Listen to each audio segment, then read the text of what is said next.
আপনারা কতদিন ধরে করছিলেন এটা? 50 বছরের উপর হবে। এই যে হঠাৎ করে এটা ভেঙে দেওয়া হচ্ছে, মানে কতটা অসহায় বলে মনে করছেন আপনারা? অনেকটা অসহায়, কিচ্ছু নেই আর কী করে ঘর পরিবার চালাবো সেটা চিন্তা ভাবনা করছি। আমার মা করছে, তারপরে আমরা করছি।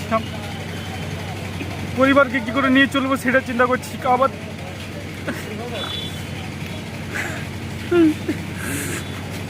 কি প্রশাসনের কাছে কি আবেদন রাখবেন আপনারা?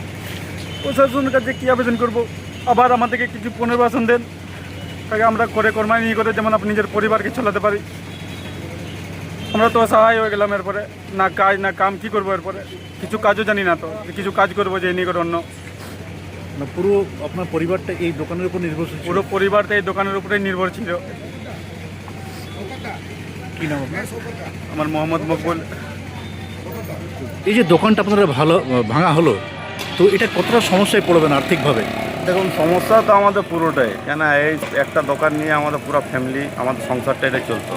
মা বাবা আছে, ছোটো বাচ্চা আছে, বউ বাচ্চা আছে, এটা নিয়ে আমার পুরো সংসারটা চলতো। এখন আমার ভেঙে দিল। এরপর আমার একটা সরকারের কাছে, এই মিউনিসিপ্যালিটির কাছে একটা অনুরোধ যে আমাকে পুনর্বাসনের জন্য কিছু একটা ব্যবস্থা তো করে দেওয়া উচিত। কেন আমরা যাবো কোথায়, আমরা করবো কি? আমার তো বেকার হয়ে গেলাম। আজ থেকে আমরা দোকান ভেঙে গেলো, কাল থেকে আমি করবো কি আমি নিজে জানি না। ঠিক আছে, আমি এই মোড়ের মধ্যে আড্ডা মারবো, ওই মোড়ের মধ্যে আড্ডা মারবো, আমার করার কিছু নেই। মানে পুরোপুরি বেকার হয়ে গেলেন? পুরোপুরি বেকার হয়ে গেলাম। সমস্যা কীভাবে চলবে এখান থেকে? এরপর ওইটাই তো আমার মেন, তো আমাদের তো সমস্যা, এর মাথায় টেনশন এমন না যে আমার মায়ের অসুখ হয়ে গেছে, আর সুগার বেড়ে গেছে, হার্ট পেশেন্ট হয়নি, তার ওষুধের সমস্যা, তার বাচ্চা পড়াশোনা করে তার সমস্যা। আমি কী করে চলবো আমি নিজে জানি না। আমি কি করতে পারি?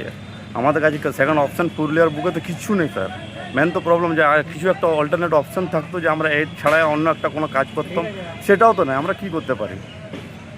আমার তো করার তো কিছু নেই। এরপর আমি আবার কাল থেকে কী করবো আমি নিজে জানি না। আমাকে সরকার গভর্নমেন্টের কাছে একটাই নিবেদন, অনুরোধ আছে যে আমার একটা পুনর্বাসনের জন্য কিছু একটা ব্যবস্থা করে দিন, চাই যেই পারে সরকার আমার জন্য। এই বলবো, আর কি বলতে পারি স্যার। কি নাম আপনার? আমার নাম মেহতাজ হোদা।